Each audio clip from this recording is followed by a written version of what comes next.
नमस्कार मु सुदर्शन गिली विप्लवी कविता यूट्यूब चैनल को स्वागत जनाऊँगी।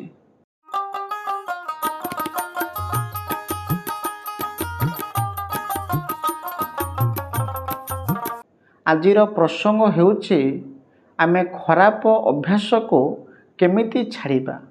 वर्तमान समय रे युवपीढ़ी मानू खराब अभ्यास गुड़िक ग्रास कर नहीं, जहाँफल तांको पारिवारिक जीवन रे एवं सेमानक जीवन रे एक विराट समस्या छिड़ा हेछि। विशेष करी युवपीढ़ी माने वर्तमान समय रे निशा द्रव्य बहु परिमाण रे सेवन करुछंती और कम बयस रे सेमाने निज जीवन को हारि बसुछंती। आमे ए सबरु केमिति बंचिबा आजिर प्रसंग रे आमे ताहाकु आलोचना करिबा। खराब अभ्यास रो आमे केमिति रक्षा पाइबा। प्रथमतः आम मानसिक स्तर रे गोटे प्रतिश्रुति नबा। आमे खराब अभ्यास को केमिति छाड़िबा। धरि निया जाऊ गोटे मदुआ से प्रचुर परिमाण रे मद पिउछि।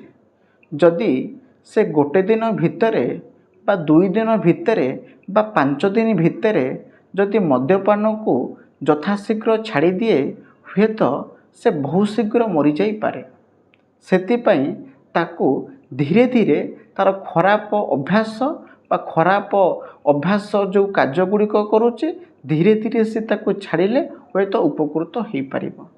जदि से मासक 30 दिन मदपान करुथिला ताकू प्रथम पर्याय रे 25 दिन पान करने को पड़िबो, 20 दिन पान करने को पड़िबो, 10 दिन पान करने को पड़िबो, शेष रे 5 दिन पान करने को पड़िबो। परवर्ती पर्याय रे संपूर्ण भाव रे धीरे धीरे छाड़ी जिवो। एई भली भाव रे जदि मदुआटीए मद छाड़िबो निश्चित भाव रे से खराब अभ्यास रु से मुक्त पाई परिबो।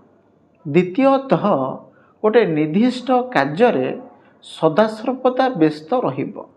गोटे मनीष गोटे निर्दिष्ट कार्य रे यदि सबुबले व्यस्त रुहे ता पाखे अन्य कोनोसी खराब चिंता बा खराब काम करिबा पई बा निशा द्रव्य सेवन करिबा पई ता पाखे समय नथिबो, जहा फल रे ता जीवनटा सबुबले व्यस्त बहुल होई रहिबो। आउ एपटको खराब मनोवृत्ति को से केभेले मन दब नाही। तृतीयतः परिवारर सदस्य माननको आखि आगे रखा पड़िबो। जदि मोर कोनोसी खराब अभ्यास रही, मोर खराब अभ्यास द्वारा मो परिवार उपरे कौन प्रभाव पड़ुछि, मो परिवारर मानसिक स्थिति उपरे केते चाप पड़ुछि, मो परिवार समस्त सदस्य मानकर कथा को यथेष्ट परिमाण रे चिंता करने को पड़िबो। जदि आमे ए सब गुड़िक उपरे ध्यान दबा निश्चित भाव रे आमर खराब अभ्यास को आमे परित्याग करि परिबा आ भल मनीषटीए समाज रे हेई परिबा एवं आम परिवार पाखरे आमर गोटे स्वतंत्र आदर मध्य रही परिबो। जदि मोर ये आलोचनाटी किछि मात्रा रे तुम मानको प्रभावित करिवो ताहले मो चैनल को सब्सक्राइब करिवे, लाइक करिवे, शेयर करिवे एवं निजस्व अभिमत निश्चित भाव रे प्रदान करिवे।